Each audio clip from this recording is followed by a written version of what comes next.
Hello everyone, welcome to the Tim Booker channel. I hope you enjoy listening to books. Today, I'm interpreting the book, The Power of Us, subtitled, Harnessing Our Shared Identities to Improve Performance, Increase Cooperation, and Promote Social Harmony. This book delves into the impact of social identities on individuals and how to utilize these identities to maximize both personal and collective strength. Since the time babies can recognize themselves in the mirror rather than others, they gradually develop self-awareness. Once self-aware, individuals have never ceased exploring the question, who am I? Philosopher Descartes proposed, I think, therefore I am, linking human existence to thought. Neuroscientists have identified various brain regions like the prefrontal cortex, parietal cortex, and temporal cortex linked to the formation and maintenance of self-concept. Psychologist Erik Erikson even considered, who am I, or self-identity, as a significant life task. To articulate, who am I, often involves confirming it through, who are we? For instance, if asked to write a few, I am statements, you'll likely generate many, such as where you're from, your occupation, hobbies, or personality traits. You'll notice that aspects like origin, profession, interests, they all denote relationships between the self, others, society, and even personal traits like personality only hold significance when compared to others. Essentially, personal attributes of identity are intricately interwoven with social attributes. Our self-image is often deduced through different social identities. Indeed, this book primarily discusses how social identities shape one's feelings, worldview, and better methods to manage the impact of these identities. The book is co-authored by J. Van Bavel and Dominic J. Packer. J. Van Bavel is an associate professor of psychology and neuroscience at New York University, honored with the Outstanding Contribution Young Investigator Award by the Society for Social Neuroscience. Dominic J. Packer is a professor in the psychology department at Lehigh University and associate dean of the College of Arts and Sciences, having published over 40 papers on identity and group processes. Their collaborative work, Identity, The Power of Us, received immense acclaim. Notably, the back cover features commendations from renowned scholars like Robert Cialdini, author of Influence, Jonathan Haidt, author of The Happiness Hypothesis, Francis Fukuyama, author of The Origins of Political Order, among others. Furthermore, it was included in the Behavioral Science 2021 book list and received the William James Book Award in 2022 from the American Psychological Association and the Parrotfish Book Award in 2022. Without further ado, let's delve into 3 parts of this book. Firstly, we'll explore the impact of social identity on individuals. Secondly, we'll focus on why certain social identities gain heightened significance and recognition, and the value they offer. Lastly, we'll discuss breaking free from the confines of identity to better harness individual and collective strength. The impact of social identities on us is best felt through an example. In the southern region of Germany, there's a town named Herzogenaurach, divided by the Aurach River resembling a boundary. To its south, Rudolf Dassler led one faction, to the north, Adolf Dassler led the other. Both brothers were once close, shoemakers who jointly founded the Dassler Brothers Shoe Factory in 1924, specializing in sports footwear. Riding the wave of Germany's fervent sports movement, their shoe company soared. During the 1936 Berlin Olympics, American track athlete Jesse Owens won 4 medals wearing Dassler Brothers shoes, igniting global demand. However, discord soon ruptured the brothers' relationship. In 1948, they split the business and their ties. Adolf founded Adidas to the north, while Rudolf established Puma to the south, now behemoths valued at over $25 billion each. Their sibling rivalry swiftly engulfed the entire town. Residents pledged allegiance to factions. Crossing to the opposing side stores resulted in refusal of service. Even on the streets, people would scrutinize shoes to avoid contact with the opposing faction, earning Herzogenaurach the moniker, Bent Neck City. Only after the brothers' passing did tensions ease. In 2009, employees from both companies participated in a football match, finally drawing the decades-long feud to a close. The depth of the brothers' feud isn't the crux, rather, it's why the town's residents became adversaries. This showcases the power of social identity. The conflict seemed personal between brothers, but their shoes represented distinct identities. Wearing the same brand meant sharing an identity. When individual identity extends to a collective or societal level, me transforms into we, and individual disputes become communal. Identities often drive us, acting as tinted lenses. They filter information, affecting how we perceive the world, how we listen, see, even taste. The cocktail party effect illustrates this well, where amid noise, individuals selectively hear what's related to their identity, like their name or profession-related information. This prompts rapid identification of relevant information, reinforcing identity through interaction. Moreover, identity impacts vision. For instance, in the context of racial identity, a study on police stops, 2011 to 2018, found visual cues influenced American officers' decisions. Daylight made it easier to discern a driver's race. Consequently, in daylight, black drivers were stopped more, around 9%, compared to white drivers, 4%.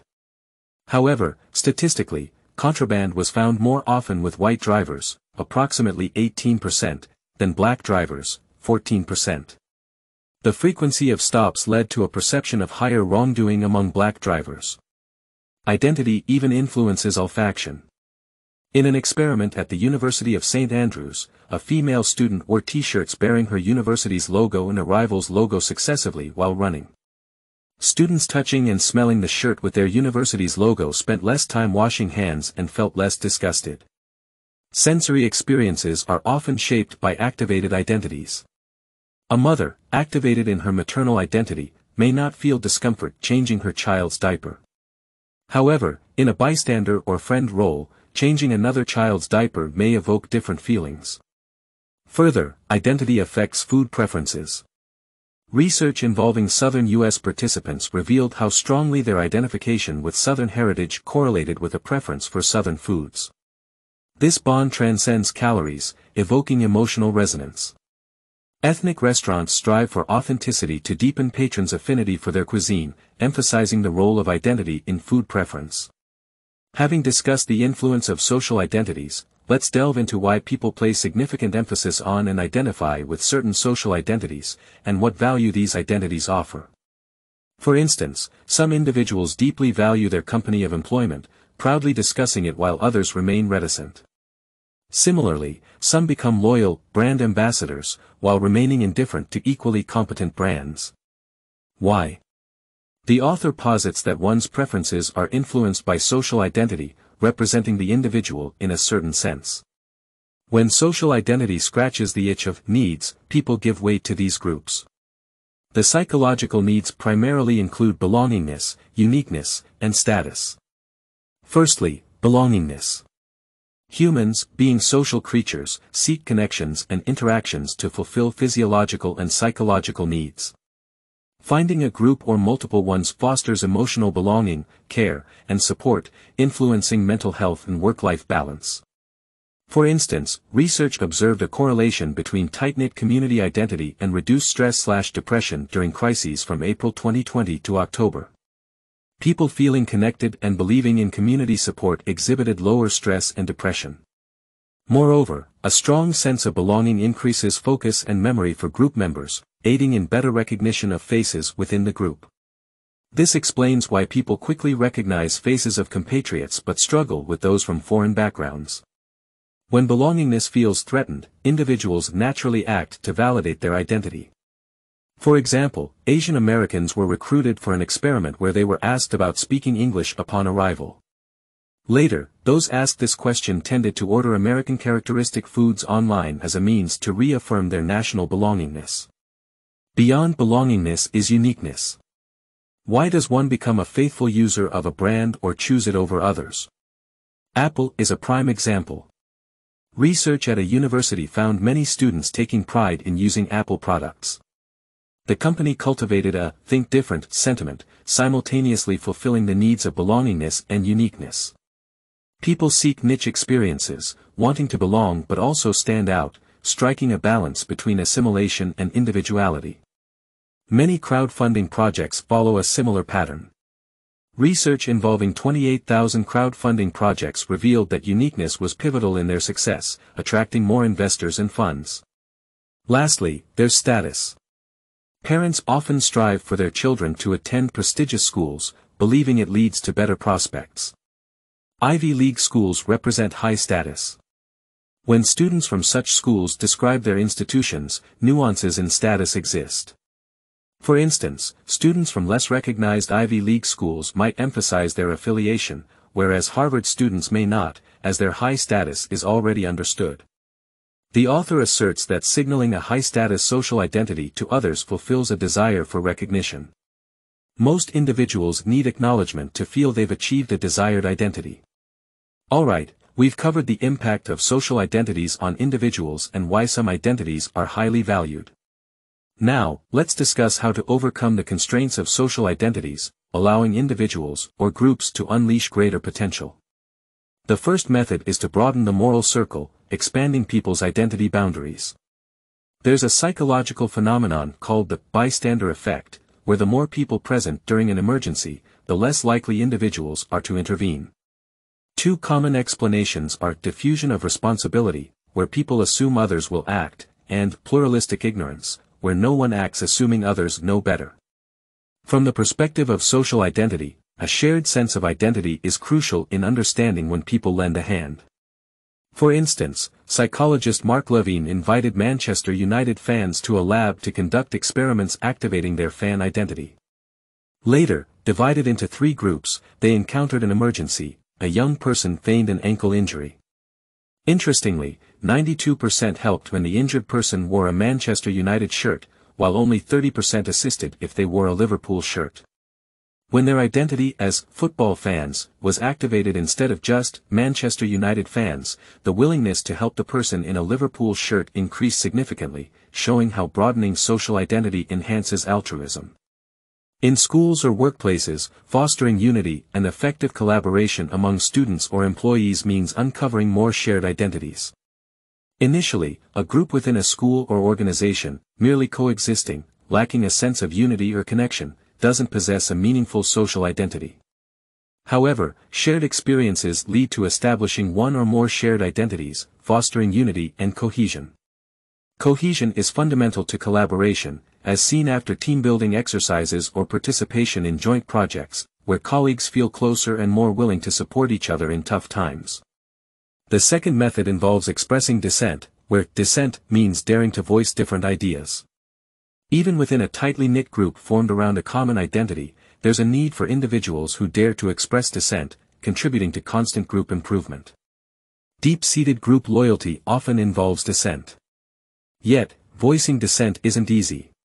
History often admires those who speak differently, but in reality, dissenters are often seen as troublemakers. However, dissenters offer benefits not just through their suggestions but by changing others' thought processes, providing alternative problem-solving possibilities. When people habitually conform to group perspectives, their thinking becomes narrow. Different voices prompt critical evaluation, expanding thinking. For instance, a study at the University of Michigan placed dissenters in 28 study groups. The groups with dissenters performed better, generating more creative outputs, demonstrating how dissenters positively influence group dynamics. However, expressing dissent might not always yield positive outcomes. Sometimes, it worsens relationships within the group. When is dissent effective? It's effective when there's a clear shared identity within the group. For instance, a group of strangers on a bus may not heed someone's words initially, but if they encounter a problem together, sharing that experience creates a common identity. In such situations, dissenting voices are heard and often accelerate solutions, akin to broadening the moral circle or expanding identity boundaries. Knowing when dissent is effective raises the question of when people are willing to dissent. Firstly, when individuals have differing views within a group. Secondly, when there's a strong sense of belonging to the group. Individuals challenge their group when they genuinely care about it, aiming for its betterment. Lastly, when the potential benefits of dissent outweigh the potential costs. If someone believes their idea can significantly change the group despite facing criticism, expressing dissent becomes worthwhile. Fostering cohesion within a group, creating a positive environment where people can freely express themselves without fear of repercussions, greatly ties into effective leadership. Lastly, let's discuss enhancing leadership. While shared identities encourage trust and unity, trust in leaders sometimes matters more than trust among individuals within the group. Research following 30 sports teams found that teams performing better often had members who trusted and respected their coach. Initial trust in the coach predicted more wins in future seasons. A good leader creates a positive loop. Trust leads to success, which in turn reinforces trust, contributing to further achievements. Leaders play a defining role in shaping the collective identity of a group. If a leader is responsible and creative, individuals tend to perceive themselves similarly and adjust their behavior to align with the group's requirements. Therefore, leadership largely embodies who we are, or who we aspire to be. How can leaders enhance their leadership? Leaders can focus on individual and collective leadership. Individual leadership emphasizes personal development and concern for employees' careers, fostering personalized relationships where employees feel cared for. Team leadership focuses on building team camaraderie, sharing visions, and rallying around common goals. Such teams tend to perform better and are more efficient. A good leader balances both aspects, making employees feel a sense of belonging while acknowledging their uniqueness, as discussed earlier. Alright, that's the essence of this book, summarized for you. Let's briefly recap. In the first part, we discussed the influence of social identity on individuals.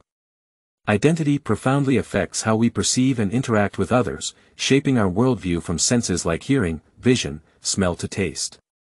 In the second part, we explored why certain social identities are highly valued and acknowledged, providing individuals with specific values, belonging, uniqueness, and status, scratching their inherent needs. Lastly, we presented 3 methods to break free from identity limitations, enabling individuals or groups to exert more significant influence, expanding the moral circle, expressing dissent for diverse perspectives, and enhancing leadership. How to improve leadership? By acknowledging both the team's value and each individual's uniqueness. Social identity is a potent tool, yet it shouldn't become a rigid shackle. It's about expanding possibilities and connecting with diverse identities. We should wield this tool consciously, aware of its potential for both good and harm. That wraps up the content we've covered. Congratulations on finishing another book. Thank you all for your support and attention. Subscribe to the Tim Booker channel, like, and share this valuable knowledge with friends. Let's combine wisdom and practice to achieve financial goals and create a better future. Thank you all, goodbye.